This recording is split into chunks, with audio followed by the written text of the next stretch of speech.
Good evening.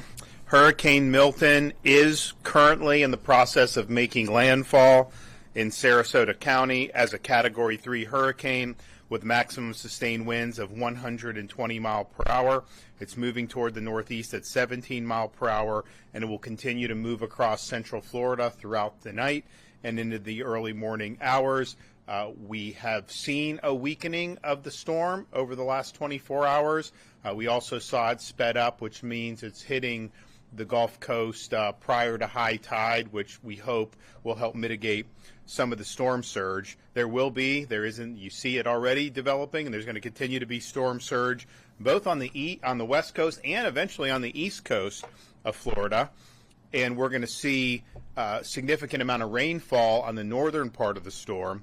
There's already been 116 tornado warnings with 19 confirmed touchdowns throughout the state, 9 flash flood warnings, and 4 additional flood watches, with many, many more to come.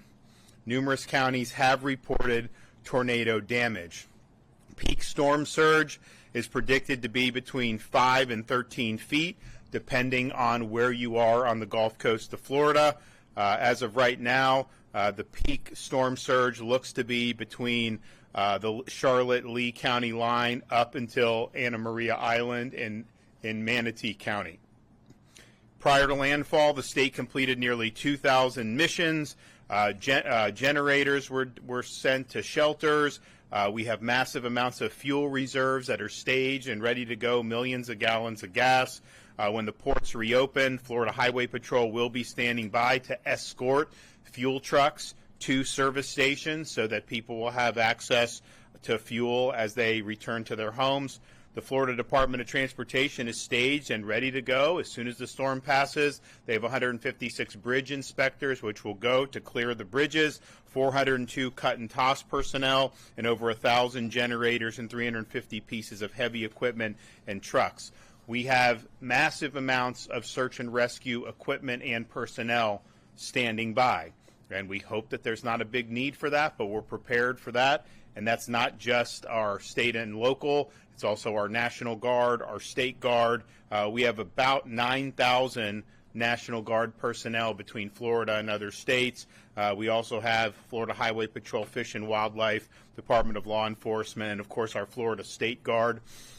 There was a lot of questions about pre-staging linemen, which is our practice here in Florida, given that you have a lot of linemen working for Hurricane Helene in places like Georgia and North Carolina.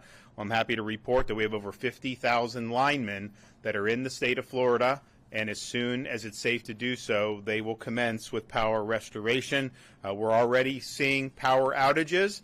You're going to continue to see a lot more power outages over the course of tonight and into tomorrow morning. Now, at this point, it's too dangerous to evacuate safely, so you have to shelter in place and just hunker down. Category 3 storm for most places in Florida, particularly newer construction, likely the building is going to be able to withstand it. But if you start to get in a situation where trees are snapping, power's popping, you do have to treat it like a tornado. And then if you are in a tornado warning, that's a duck and cover in a place that's safe in your structure. Those can be very, very dangerous, even if you are inside in cover. Stay inside and stay off the roads. Floodwaters and rushing storm surge are very dangerous, and I would say that's even more so in spite of everything the state did to help these local communities hit by Helene remove a lot of debris, and they did move a lot of debris over the last 72 hours. You're going to have new debris created, and you still have some of that old debris in some of those places. So there's going to be hazards in the storm surge and in the flood waters.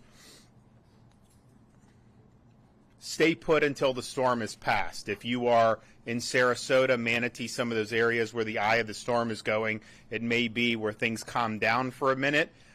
Just understand that means you're in the eye. It's going to go back and get really nasty very soon. So don't go outdoors until it is confirmed safe. You can listen to your local emergency management officials about that one. Power outages are going to happen, as I mentioned. So please, if you're using a generator, make sure that you're using it safely. Do not run the generator inside your home. That can be fatal. Make sure it's outside the home at a safe distance from windows and doorways. If you see dangerous conditions, please report those to your local authorities so that they can help protect people and mitigate it. So the storm is here. It's time for everybody to hunker down. I know we've got massive amounts of resources that have been prepared for this storm. People are tired because of having to deal with Hurricane Helene, and yet all I've seen is people just dig deep inside and say, we're not going to be denied, we're going to get the job done. So I really appreciate everybody that's worked so hard on the heels of Helene to prepare for this storm and to be ready to go. And you will see that in action very shortly as this storm passes. Okay, Kevin Guthrie. Thank you, Governor, for leading us through this. Appreciate your support. Conditions across the state continue to deteriorate as Hurricane Milton approaches landfall on Florida's. No more Michael. No, sir. No, sir. As Hurricane Milton approaches landfall on Florida's west coast, many areas are already experiencing life-threatening storm surge or life-threatening tornadoes. Please make sure if a tornado warning comes in, especially on our east coast of Florida, we have certainly had a lot of tornadic activity over there with confirmed radar signature, confirmed tornadoes. We do have Virginia Task Force 1, Ohio Task Force 1, and Miami Task Force 1 going into those areas to help with those structural collapses that have happened. We're receiving somewhere in the neighborhood, this is really, really rough numbers right now, but about 125 homes that have been destroyed, most of them mobile homes in senior communities. So we're trying to get into Florida's most vulnerable to make sure they're taken care of. If you have not already left, as I just said, as the governor just said, you need to stay inside, stay safe, and stay put. Make sure that you're getting to a central area of your home, that you're getting as low as you possibly can. That is, if you have a single-story residence and no storm surge, you want to get as low as you possibly can.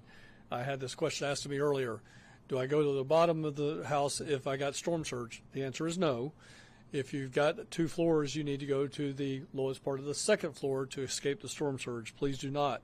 If you have storm surge coming in, please just do not go to the lowest level of your home. Do not attempt to leave your home or drive during the storm. Roads may be flooded, blocked by debris, or have down power lines. Please do not risk it. If you hear, as the governor said, if you hear trees snapping, that means that there is going to be flying debris. You should seek shelter immediately and treat it as if it's a tornado. Protect yourself from flying debris by putting household items such as pillows, heavy coats, blankets on top of you. There may be a point where you think the storm is over. If it goes from absolutely nothing or absolutely horrible and terrible to absolutely nothing, then you are most likely in the eye of the tornado. Please stay in place. Do not come out. We are anticipating power outages, as the governor's already mentioned, with this storm. Take time now, if you still have power, to keep those electronic devices plugged in and keep the charge full. If you lose power and are going to use a generator for backup power, please use it safely. You've heard the governor and myself say this. Keep it 20 feet away from the doors and windows of your home. Make sure you wait 20 minutes for it to cool down before you refuel it. Make sure it's on a clean, dry surface. And then be sure to have a carbon monoxide monitor in your home. After the storm has passed your area, it is critical that you listen to local authorities for guidance on when it is safe to go outside or to return home. Do not venture out. Hazardous materials, debris, and flooding could still be present. Do not attempt to clean up the debris by yourself, especially fallen trees or power lines. If you see a dangerous condition, please report them to your local authorities utilizing your 911 lines or non-emergency lines. Residents needing information can continue to call our State Assistance Information Line, which will be open for most likely weeks. That number is 1-800-342-3557. That's 1-800-342-3557. Please follow the agency on X and Instagram at FLSERT and on Facebook at FDEM. That is the best way to go and catch up on latest up-to-date information from the division. If you do not have access to that, but you have access to the internet, please make sure you go to floridadisaster.org/updates. Floridians, we are with you. We will be with you. The state of Florida is leading the way on this charge. Please know that we're coming as fast as we possibly can. There's going to be places that we just cannot get to until the winds die down. But as I've already mentioned, there are strong winds. There are banding rains. but we have the men and women of Florida Task Force 1 out of Miami-Dade, as well as members from the Ohio and Virginia Task Force going into harm's way to help you out. We will continue to do that all night long. I will be here throughout the night along with my team. Governor, it's been a pleasure working with you to this point, but I also want to say thank you for your leadership, and I know that you're not going to go anywhere anytime soon, and I appreciate your leadership. Thank you, sir. So we are staged with massive amounts of search and rescue assets, not just with the cities and counties and their considerable resources, all the state assets for our state agencies and National Guard, as well as urban search and rescue teams. And so we will be ready to help people who are in harm's way, and hopefully we don't have a lot. I know a lot of people did heed the call to leave, but that will be a priority to save lives. We also have a record number of people there for the restoration of power, these linemen. People love seeing the linemen coming in on the interstate. It's a great sight. They will get to work, get their power resumed as quick as possible. And then we have massive amounts of fuel on standby that we can use, but we also want to make sure these ports get up and running. I mean, we'll see what the damage is to Manatee and to Tampa.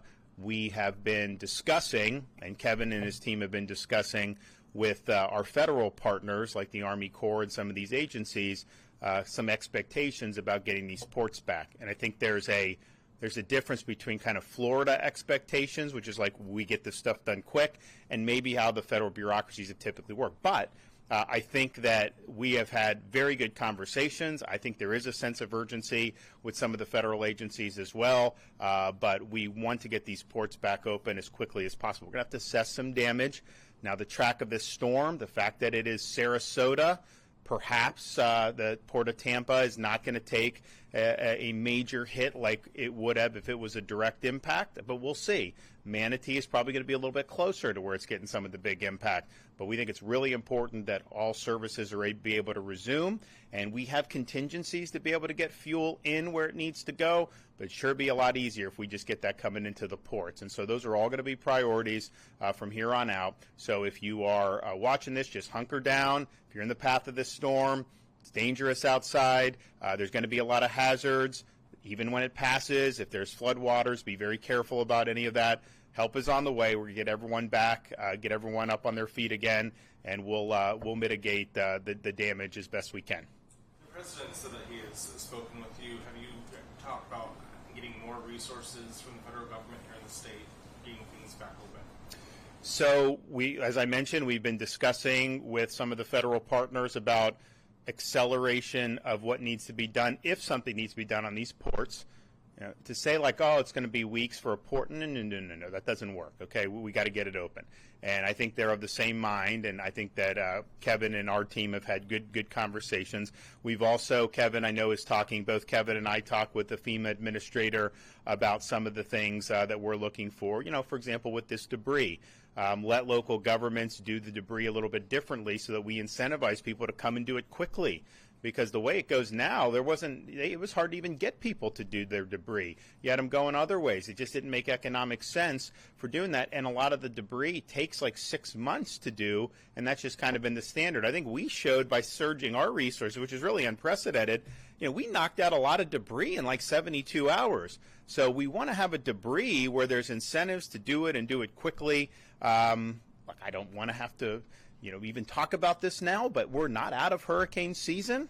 There is the possibility of another storm brewing, and that's going to come into the Gulf. It's possible. I hope it doesn't happen. But so we want to be able to have them with contractors and have them have things working with the FEMA reimbursements that makes sense. And I think Kevin, I think Administrator Criswell has been very receptive to that because it does. It just makes sense. Governor, Guthrie, in terms of the timeline of recovery, and last time with Helene, you were able to get search and rescue units kind of out there before, if I remember correctly, before the sun even came up. That'll happen again. Yes. So, yeah, they will do in the dark. That is totally, absolutely fine. It's just a question of making sure that it's safe for them to go out. So as soon as that storm passes, and the fact that it came in earlier than thought, that's good for the high tide because the high tide's not here yet. I think it'll help with the surge. But it's going to mean pretty much all the rescues are going to be done in the dark in the middle of the night. But that's fine. They're going to do that. All of our folks are doing that, and they will be on target. Since you have so many people here in the state, more than previous storms, are you expecting things to kind of be restored quicker than previous storms? Like Helene was power back within a week. Are we expecting that even sooner, 3 days? Well, we need to figure out how much power is out. I mean, we just don't know, right? And so we'll see. But I thought, we didn't get hit with Dorian, but it was coming, so we prepared. I thought maybe we had reached 50 with Dorian. We didn't. We reached in the 40s. We did 40,000s for Ian in the 40s. This is the first time we've crossed 50, and so I think that that's good. I think there's a lot of people that are excited about going to work. I know Floridians really appreciate these guys when they get out there. And if you look, the fact that it's going Sarasota across, that's heavy Florida Power and Light territory. Those guys are a well-oiled machine at this. They do a really good job. A lot of their infrastructure handles the storms very well. And so a lot of times when you're talking about power restoration, if you have the people there and you go quick, you can potentially reconnect relatively quickly. If the whole thing is blown out where you have to rebuild it, it takes longer. My sense is that if it's a lot of FPL stuff, their infrastructure probably is going to be able to weather a lot of this, so they'll have to do some reconnects, but maybe not a full rebuild. Fort Myers Beach for Hurricane Ian was FPL, and they could have gotten the power back on very quickly. It was too dangerous to hook it up because of the homes with the storm surge, but their substations actually did pretty good. So I think it remains to be seen with that. Now, in terms of the search and rescue personnel, I'd like nothing better than to be here tomorrow night telling you we're sending all of it back to the states. I would love that, to say, you know what, we did whatever we needed to do, just like Helene.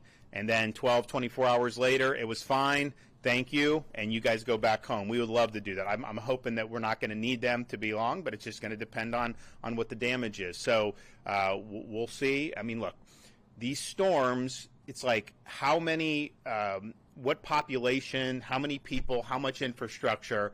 And this thing has come up. It kind of went east into Sarasota County. I don't know where they're going to say the landfall was. Maybe Venice, from what I'm looking on the radar. Maybe middle Sarasota County. But if it cuts across from there, there's a lot of rural areas. Whereas if it would have gone into Tampa Bay and rode up I-4, that's like millions and millions of people. I do think north of the storm there's a lot of precipitation. I think you're going to see inland flooding in central Florida, north central Florida. I think you're going to see storm surge in northeast Florida, places like Daytona Beach, Flagler Beach, St. Johns County. I think you will see that coming on the backside of the storm. So we'll see how all that shakes out. But bottom line is we have the resources amassed. We'll use all that we need. But, yes, I hope I can just send a bunch of them home to say, we got the job done. And FHP posted a video earlier today of a dog chained to a fence. They went and rescued it. Do you know what's happening with that dog? I mean, first of all, what kind of an animal would just leave a dog chained to a pole in the middle of a hurricane? I mean, it's just unbelievable that somebody would do that. And so I'm thankful for the FHP folks out of Tampa for rescuing the dog. They did bring it to the vet. The dog has a clean bill of health. And who knows, maybe we'll do some adoption, put the dog up for adoption, and we can have some people in Florida come and compete for it and take it. But, it's just like, I mean, people do a lot of dumb things, but you just see that.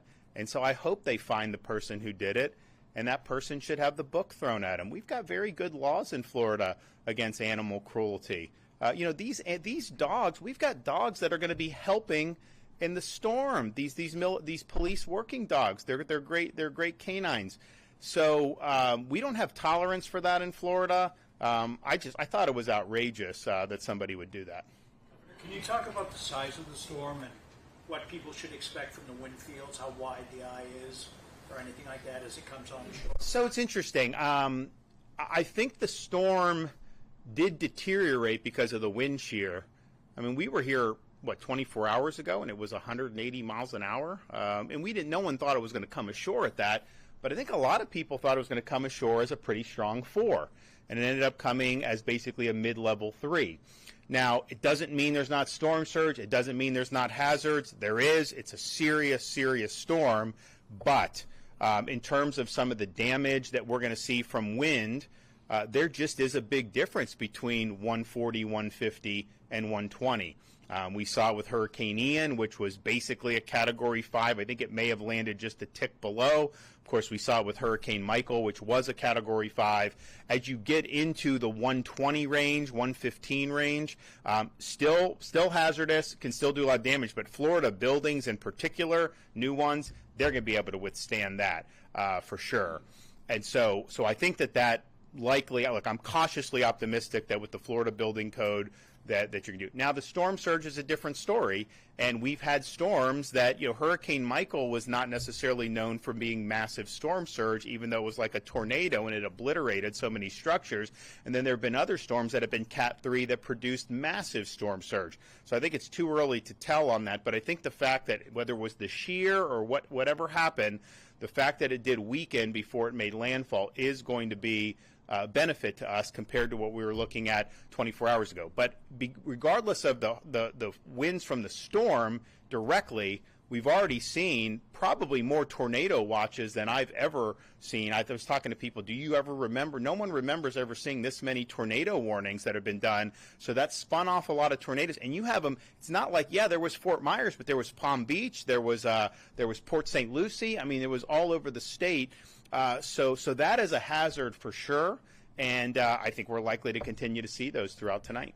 Governor, on the point of the tornadoes, from FEMA about the incentives for debris removal crews to get more of them coming in here? So, as the governor said, he and I had a conversation today with Deanne Criswell. She's actually coming in here tonight at some point in time when weather permits to be with us tomorrow.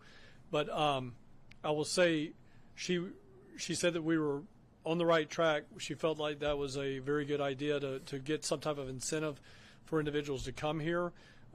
Maybe, again, incentivizing people from maybe west of the Mississippi, west of the Ohio River, so we're not competing against people that are in North Carolina. But again, we talked about some potential opportunities there, and she was going to get her some of her senior directors to come in, and one of them, Robert Pesapane, who is actually over that entire program, is actually traveling from D.C. tonight as well to actually sit down and have a conversation with us so that we could all get to a situation where we think the best move forward is, we can take that best move forward.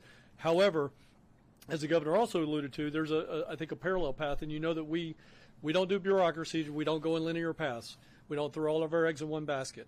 We are talking about reaching out for Emergency Management Assistance Compact, EMAC, or mutual aid through other states to start bringing in some other DOT-like, public works-like individuals to help us with mutual aid. Again, we don't know what might happen in the next 10 to 15 days. We want to get some of this debris picked up again. We've shown how government sometimes, unfortunately, usually private sector is better than us, but we've shown them that we can get this stuff done, and we can get it done quickly if we cut through the bureaucracy. So we're going to look at the incentive-ish program, and we're going to also look at bringing in mutual aid from other states. Well, I mean, the thing is there could be another storm this season, but the debris, I mean, the standard practice with this debris, the way it works, is it takes months and months to do debris. I mean, I remember Michael, how long it took to do the debris. Ian, there was debris. And a lot of it is the local governments are worried what FEMA's going to reimburse and this and that. And I'm just thinking to myself, the incentive should be to get it done as quickly as possible. And it's a difficult situation because you have Mexico Beach after Hurricane Michael. They had $90 million of debris cleanup. And I think their annual budget was $5 million. So they obviously need that reimbursement. And I think they got 100%. Oh, yeah, they did, because I went and got it from President Trump, 100% of reimbursement for the first 45 days. But to have the debris for 6 months, a year, or more than that, and I would never think that we would be able to say that government would do better than private. But we took all our trucks, they're all over the state doing all this stuff at the normal course of business, and we said, okay, this is a hazard. Let's do emergency 24/7. And they were going, and they picked up 3,000 plus loads of debris on Anna Maria Island, on Madeira Beach, all these places, and then brought them to this landfill. As I said, this is a local responsibility. I don't think the state can be in the business of cleaning up everybody's debris. First of all, we just are too big of a state. I mean, there's no way a state government can do that. So this was kind of an extraordinary circumstance, but we also have to look at why is this always a problem? And I think what Kevin is doing, I think, is smart. I think the administrator will work constructively with him, and I think we'll probably get somewhere that's going to be more efficient and more effective. Governor, along the lines of bureaucracy, you made the decision to ask the legislature to set aside that money for emergency so that you'd be able to have the state get money and start paying for things in a much quicker fashion.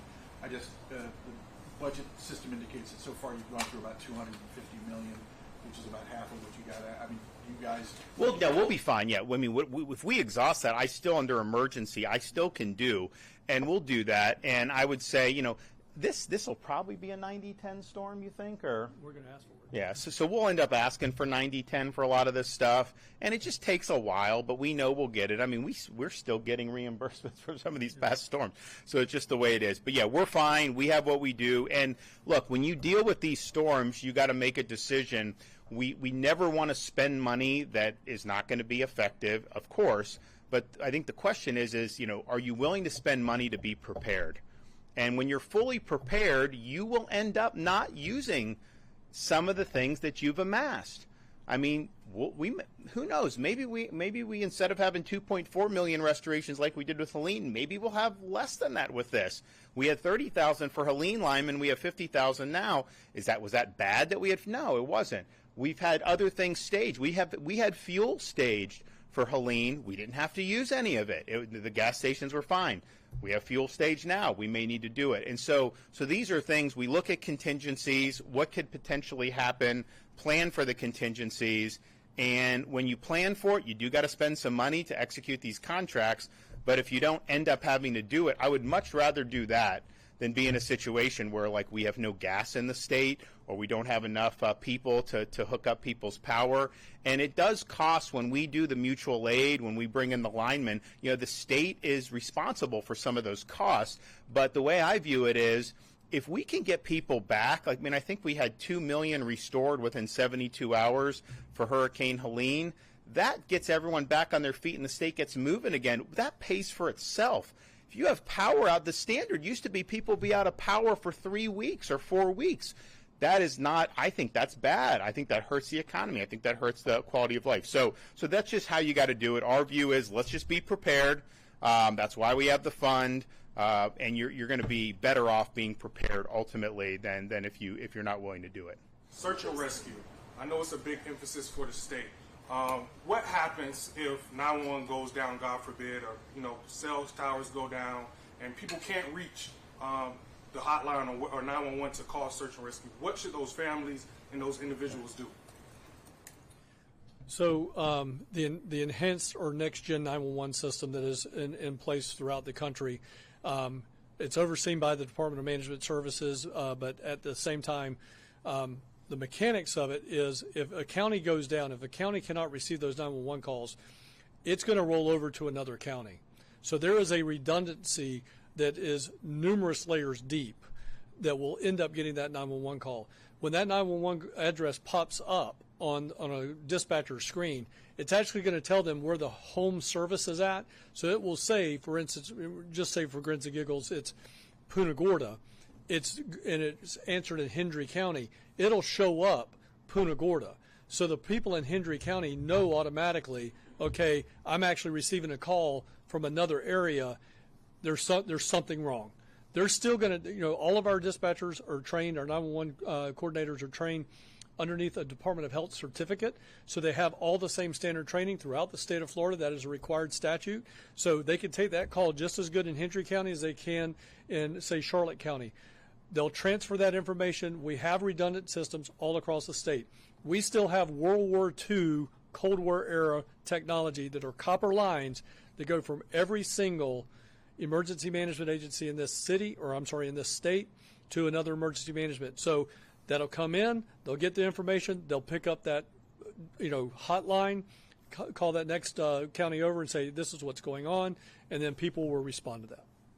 Well, also, I mean, I think what you've seen in past is there is the redundancy, but then if someone does need to be, if there's 10 feet of storm surge somewhere, you go rescue, and then they'll, like our boats, like they'll go around and check on people, they'll do all that. So you're going to see a massive effort as soon as it's safe to do so to check in the areas that were the hardest hit by surge if there's anybody in distress, because someone may not be able to call. Now, even if the 911's working, they may not be able to do that. And if you see somebody that's sitting on their roof, someone's going to go and pick them up. I mean, that's just how we roll. For the tornadoes, Director Guthrie mentioned about 125 structures that were destroyed. Does the state have any confirmed fatalities from those tornadoes? Not yet. I think that there's some injuries. I don't think we can rule out fatalities, but we don't have any confirmed yet. Does the state have a number on how many people are in county shelters or those state supplemental shelters? So I appreciate the question. I did a 5:15 call where we were getting some real-time numbers updated. I'm going to say it's probably close to 100,000. We had a lot of counties that their numbers went up exponentially. Earlier today, we put 31,000 out there. But for instance, Hillsborough reported a couple of maxed out. Pinellas reported a couple of maxed out. But every county that reported something maxed out still said, even though it was a single shelter, still said they had plenty of capacity in their system. So we're nowhere near capacity that we have, which was well over 220,000 beds as of our earlier briefing today. But I would estimate it's probably around 100,000 and maybe growing. And I think and it makes sense that it grew a lot today, because the storm wasn't expected to hit until tonight. So you don't need to be there. Like a lot of people, why would you be there on a Tuesday night? They'll just go Wednesday morning. So we anticipated that would happen. We have capacity. I think when you're talking about storm surge on these barrier islands, a lot of those folks have the wherewithal and the means to be able to go somewhere else, hotel, family, friends. And so they're probably not the prime candidates that are going to go to shelter. I think a shelter is a lot of times some of the elderly, some of the people that may not have as much means, and that's there for them. And I think people have utilized it well. Okay, thanks so much.